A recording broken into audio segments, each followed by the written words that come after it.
បាទសូមជម្រាបសួរដល់បងប្អូនទាំងអស់គ្នាបាទគឺថ្ងៃនេះគឺយើងមានប្រធានបទមួយដែលតាក់ទងជាមួយនឹងកុសលកម្មបទ10ឬមួយក៏អកុសលកម្មបទ10អញ្ចឹងឧទាហរណ៍ថាបើសិនជាបងប្អូនធ្វើទង្វើល្អទាំង10ទៅគឺជាកុសលកម្មបទរីឯបងប្អូនធ្វើសេចក្តីអាក្រក់ឬមួយក៏ជាទង្វើអាក្រក់គឺអកុសលកម្មបទបាទអញ្ចឹង10យ៉ាងនោះគឺទី1កាយកម្ម3កាយកម្ម3គឺតាមផ្លូវកាយគឺបងប្អូនធ្វើដោយកាយអញ្ចឹងទី1គឺមិនសម្លាប់បានន័យថាមិនសម្លាប់រាល់ជីវិតទាំងឡាយគឺយើងមើលឃើញថារាល់ជីវិតទាំងអស់គឺសិតទៅត្រូវការរស់បន្តឬមួយក៏យើងមើលឃើញថាគ្រប់សត្វទាំងអស់សិតតែចង់រស់នៅលើផែនដីហើយក៏ព្រះសម្មាសម្ពុទ្ធនឹងឲ្យយើងនឹងមានមេត្តាធម៌ដែរចំពោះរាល់សពសត្វទាំងឡាយហ្នឹងគឺយើងត្រូវពិចារណាឧបមាមកលើខ្លួនឯងថាឧទាហរណ៍ថាបើសិនជាយើងសម្លាប់គេចុះបើគេសម្លាប់យើងវិញអញ្ចឹងទី1គឺការសម្លាប់រីឯទី2គឺការលួចទ្រព្យរបស់ដែលគេមិនបានឲ្យឬដោយកាយឬដោយវាចាអញ្ចឹងគឺបងប្អូនប្រើអីគេគឺប្រើកាយដូចគ្នាអញ្ចឹងក្នុងកន្លែងនេះដែរគឺយើងក៏បីឧបមាមកខ្លួនឯងដូចគ្នាថាបើសិនជាគេយករបស់យើងតែយើងពេញចិត្តឲ្យគេយកអត់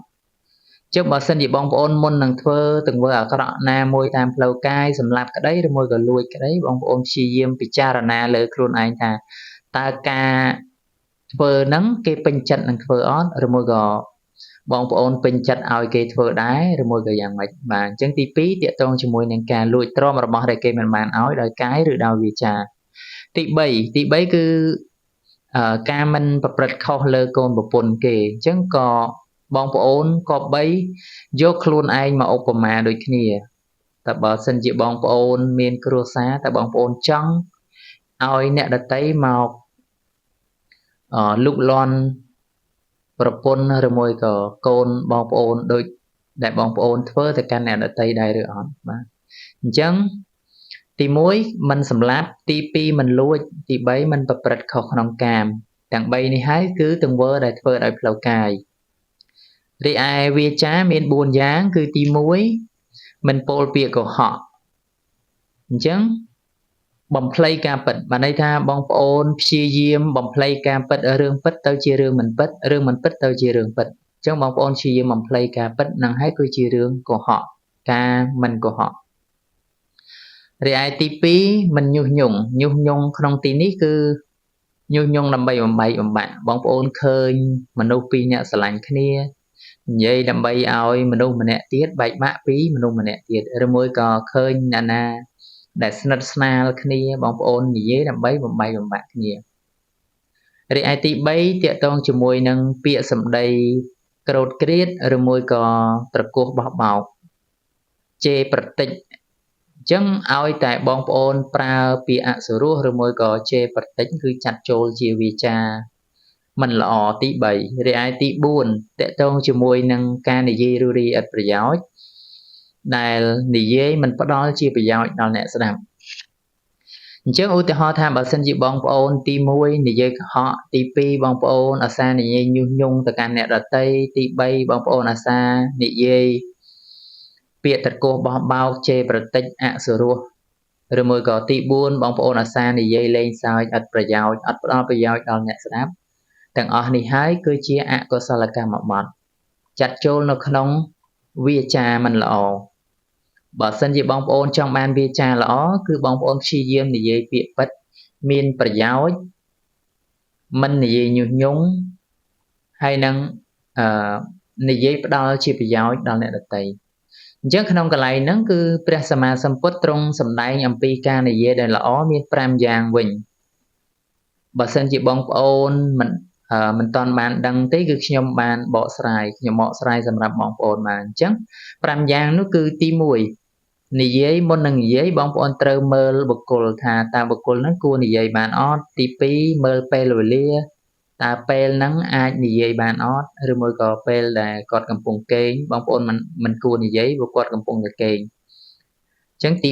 3និយាយតែពាក្យពិតបានន័យថាមិនកុហកអញ្ ចឹងទី4និយាយដោយពាក្យមានប្រយោជន៍បាទពាក្យពិតហើយមានប្រយោជន៍ទៀតពាក្យអត់ប្រយោជន៍ក៏អត់គួរនិយាយដែររីឯទី5គឺនិយាយដោយចិត្តមេត្តាពីព្រោះថាបងប្អូនឬមួយក៏ខ្ញុំឬមួយក៏អ្នកណាក៏ដោយគឺចង់បានពាក្យល្អល្អពីអ្នកដទៃអញ្ចឹងបងប្អូនព្យាយាមនិយាយដោយចិត្តមេត្តាបាទអញ្ចឹងព្រះសម្មាសម្ពុទ្ធទ្រង់សម្ដែងអំពីការនិយាយ5យ៉ាងនេះឯងដើម្បីឲ្យបងប្អូននឹងរៀននិយាយដែលចាត់ចូលនៅក្នុងការនិយាយត្រឹមត្រូវមាន5យ៉ាងហ្នឹងឯងរីឯចាត់វាចា3នោះសំទោសបាទរីឯចិត្តមាន3បងប្អូនអញ្ចឹងទី1គឺការរំពឹងចង់បានទ្រព្យរបស់អ្នកដទៃដែលចាត់ចូលជាចិត្តអាក្រក់អញ្ចឹងក្នុងកន្លែងហ្នឹងគឺលោកឧទាហរណ៍ថាប្រៀបបានដូចជាអ្នកលេងល្បែងអញ្ចឹងគាត់មុននឹងទៅលេងគឺគាត់ចង់បានទ្រព្យចង់បានលុយចង់បានពីអ្នកជុំវិញខ្លួនដែលគាត់ទៅលេងជាមួយនឹងគឺចិត្តគាត់រំពឹងចង់បានឈ្នះចង់បានលុយពីអ្នកគាត់លេងជាមួយអញ្ចឹងទី1ហ្នឹងគឺការរំពឹងចង់បានទ្រព្យរបស់អ្នកដទៃរីឯទី2គឺអភិជាគឺការចងអាឃាតព្យាបាទអញ្ចឹងការចងអាឃាតព្យាបាទនេះគឺមានកម្មតវេនគ្នាគឺនៅក្នុងព្រះពុទ្ធសាសនាមានរឿងជាឧទាហរណ៍ប៉ុន្តែក្នុងពេលនេះគឺអត់បានឧទាហរណ៍ឲ្យបងប្អូនស្ដាប់ទេគឺវារៀងវែងឆ្ងាយបន្តិចរីឯទី3ដែលសំខាន់ជាងគេគឺសមាទិដ្ឋិ